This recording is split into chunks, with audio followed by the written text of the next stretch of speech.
As a very casual fan of the Marvel Cinematic Universe, WandaVision was okay. I skipped a couple episodes at the beginning when a Wanda-based sitcom bored me to tears and confused me into frustration. But it picked up nicely, and when we had something resembling a coherent plot and storyline beyond just speculation, I enjoyed it. Throughout the show, there was one theme that stood out above the rest. I'm not sure if lead writer Jack Schaefer intended to accomplish this or not, but this theology nerd sees WandaVision as a practical case study in the bankrupt theology of high Calvinism. Hey gang, welcome and thanks for tuning into the channel. I'm a little fish in a big pond, and so your support for the mom and pop store of YouTube is much appreciated. Insert like, comment, subscribe, etc. If you're new around here, the truth is I have no specific content or focus. I kind of just create about things that interest me, which is why we find ourselves here, roughly 4 months after the season finale of WandaVision, revisiting its theological undercurrent and implications. All that said, let's get to it. If you clicked on this title, you're probably in one of three camps. You're either really fired up about WandaVision, you have strong feelings about Calvinism one way or another, or more realistically, you're a close friend of mine who I spammed with this video after its completion. At any rate, before we get started, let me define a working definition of Calvinism as best I understand it for the sake of setting the stage for the rest of this piece. If you're looking for an expert in the field, I am a not as of yet started seminarian, so I'm kind of a big deal. It really annoys me when someone pretends to have perfect theology. It makes it really hard for those of us who do have perfect theology. My hope is that you recognize this for what it is, not a brag, but leveling the playing field. Let's be honest and just assume that no one, short of the Father, Son, and Holy Spirit, have perfect theology as we weed through a lot of my own biases and predispositions. Anywho, this is John Calvin. Sometime around 1520, this handsome man would follow Martin Luther's lead and break off from the Catholic Church while developing a theology that would carry influence for, at a minimum, the next 500 years, depending on how it continues to age. At a glance, and this could jog a lot of your memories, Calvin preached a message of predestination, one that says God not only knows but also controls where you're destined to spend your eternity after you die, be it heaven or hell.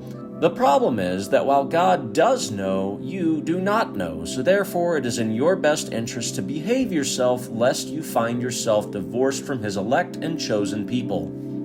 In order to better grasp this concept, let's compare it to the other side of the spectrum. This is Jacobus Arminius. The Dutchman here took issue with predeterminism and offered another idea, one that suggests that both God's sovereignty and man's freely given will can and do coexist. To better illustrate the difference, let's take a look at the two extreme ends of the spectrum. The radical Arminian will go so far as to say that there is so much freedom that not even God knows where this whole thing is going, and he's just as lost as we are trying to get this whole thing figured out, as if the world is some sort of movie that God pressed play on and is now on the edge of his seat watching, wondering how this will end. An extreme Calvinist would instead argue that every detail of life, down to the trajectory of the sway of a blade of grass in the wind, is controlled by God, as the world is more like the Muppets movie, except we're the Muppets and God is Jim Henson. There are some who will go even a step further, stating that God is in fact beholden to God, ultimately dictated by his nature, but to be honest, this line of logic is difficult to follow, and I'm not trying to get into that with this particular installment. At any rate, let's contrast those extremes with a healthier mindset for both of these factions. The reasonable Arminians would say that there are things in life that God orchestrates, but there's also things in life that God allows to have happen. We won't know which is which, but safe to say, God doesn't cause evil. A healthy Calvinist mindset is one to suggest that in all things God will be glorified. Calvinism's recent resurgence is found in the desire for God's power on display as a rejection of some washed-up and gentle grandfather-like figure stuck in a rocking chair in heaven as one that demands perfection but always forgives anyway.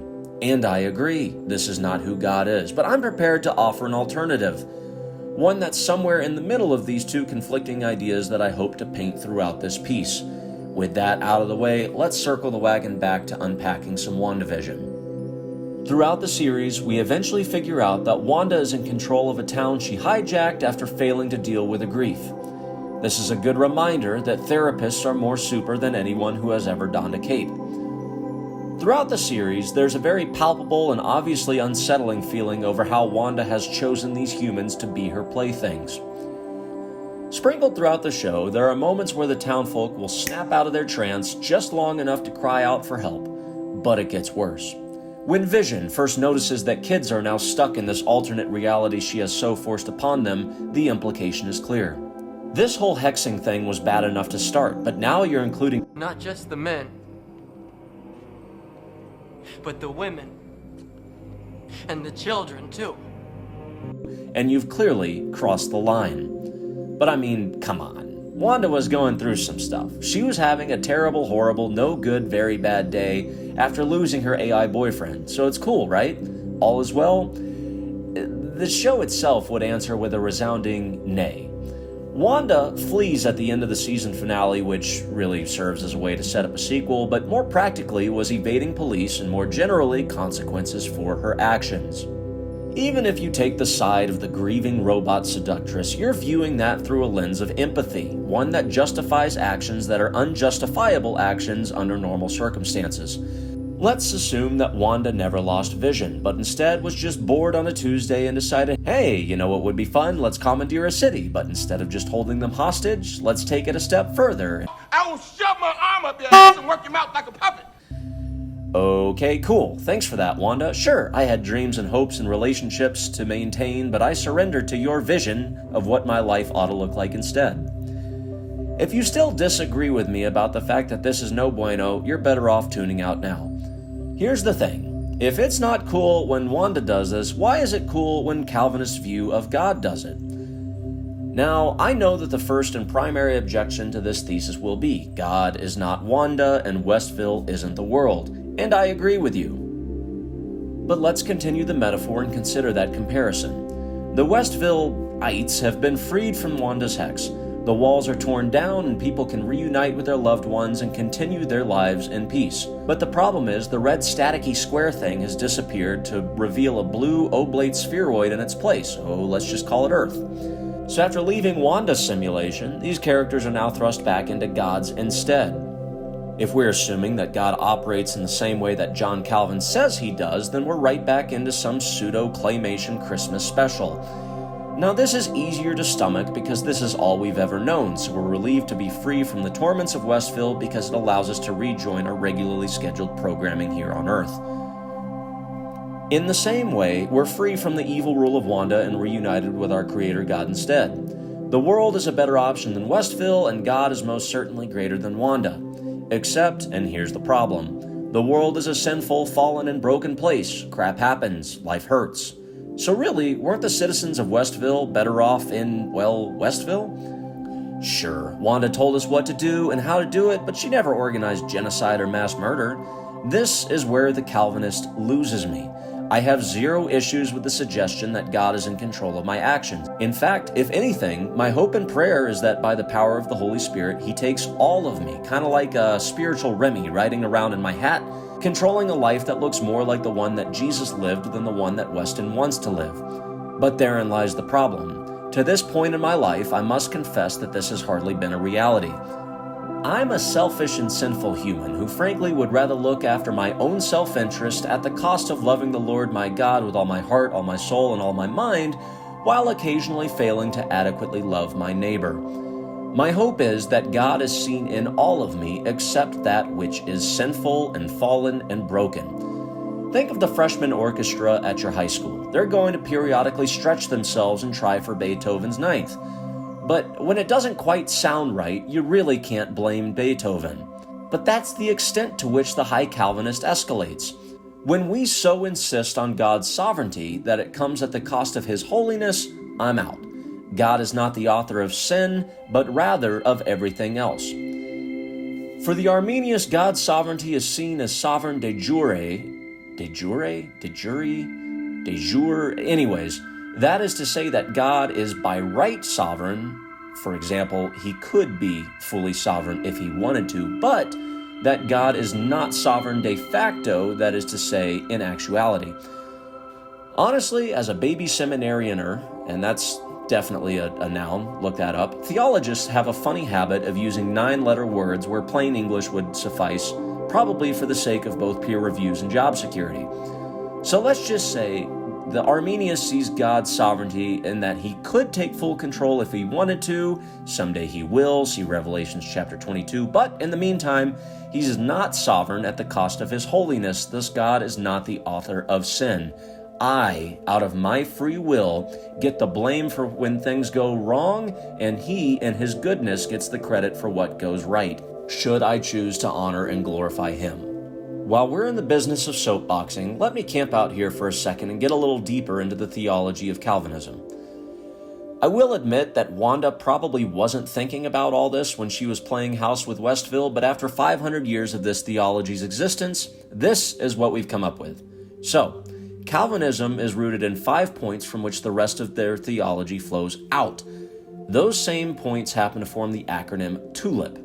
At a glance, T stands for total depravity, the idea that man, apart from God, is totally depraved.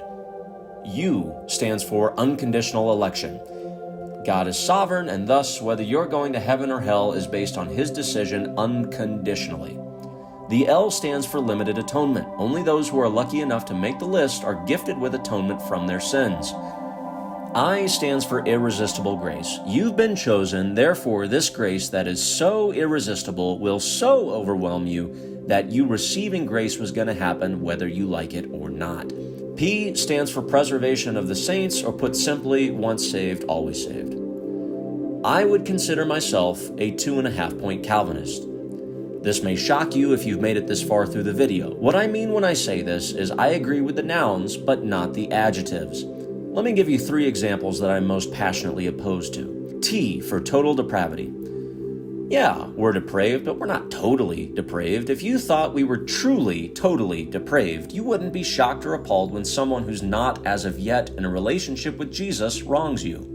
That grocery clerk should be expected to shortchange you. And while we're at it, don't think twice about more heinous crimes, because that person was just like all of us, totally depraved. So if anything, you should be shocked that it doesn't happen more often. L for limited atonement. Here again, I agree with the noun, atonement, but the adjective limited is honestly a total misrepresentation of what Jesus offers. Let's reread John 3:16 through the lens of limited atonement. For God so loved the few that he sent his only begotten Son, so that a couple of people who were lucky enough to be on the list would not perish but have eternal life. Okay, what? That's supposed to be good news? I don't see it. Of course, we know that God so loved the world that he sent his only begotten Son, so that whosoever believes in him would not perish but have eternal life. Whosoever, which, hey, guess what? That includes Paul, the chief sinner among us, one who was redeemed in spite of his total depravity. And guess what? That includes you too. So, if you haven't accepted Jesus with every head bowed and every eye closed, go do it, dog. It's like the best decision I've ever made, and I just want the same for everyone else. Anyways, last one, I for irresistible grace. I believe in grace that's not necessarily irresistible. Do you know what we call it anytime one person loves another person when that other person doesn't accept the love that's given? Well, there's a couple things that come to mind. Abuse, assault, harassment, stalking, rape, any other context. If you force your love on someone else that doesn't wish to receive it, it's a problem. Yet, Calvinist God, that is Calvinist's view of God, does the same thing, and we're good to go. 2 things before you blow up my comments or otherwise tee off on me. 1, your theology is only as good as it equips you to love God and love people. If you are more capable of loving God and loving people with your theology rooted in Calvinism, be my guest. But it doesn't work for me, and I'm not down with God's current version of Wanda's hex. 2, it's important to note that when someone goes to war prepared to die on a given theological hill, it is almost always rooted in a reason that is deeply personal. We tie so much of our beliefs in with our experiences, and mine is no different. This is not a vlog, and I don't assume that you care that much about my personal life, but at a glance, after going through some stuff that wasn't much fun, if one more human told me, everything happens for a reason, I was going to kick their teeth in, and I mean that in the nicest way possible. I mentioned earlier that God is not just the docile comforter, but nor is he so obsessed with sovereignty that it comes at the cost of his holiness, goodness, and love. I believe God is the goodest good we can seek to know for about 80 some odd years here on earth and for an eternity thereafter should we choose to spend it with him. So much of Calvinism is rooted in a place that says I had to go through that one thing in order to get here, or I was given this because I went through that. I disagree. Life is not one uniformly bound sweater where a single thread of history is being continuously pulled, that every little detail is inevitably intertwined and interconnected. I think that life can be both really glorious and really ugly. I believe that God will work through some of the crap that happens in our lives, transforming what was once a splotch on the canvas of our lives into something that is beautiful. I don't know why bad things happen, but I'm prepared to embrace the human condition in its fullness. I want to laugh when life is happy and cry when life is sad. I'm okay with loving a God who in his goodness works all things together for our good, yet periodically will allow for tragedy to strike. But what I will not do is lay the blame for the human condition, that is, sin, at God's doorstep for allowing it, rather than Satan's for causing it. The hex was a problem, and Calvinism is too. If you stuck it out all this time, I can't thank you enough. I reserve the right to change my mind, and I reserve the right to be wrong. The hardest thing any of us will ever do is admit that God is God and we are not. As long as we wrestle upon that as our mat, I'm all for a constructive conversation. God bless you, thank you for watching, and we'll see you in the next one. Oh, one more thing, I'm leaving this conversation here. It can honestly be seen as either way.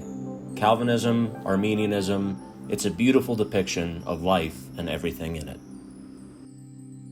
You told an interviewer that you have learned to, in your words, love the thing that I most wish had not happened.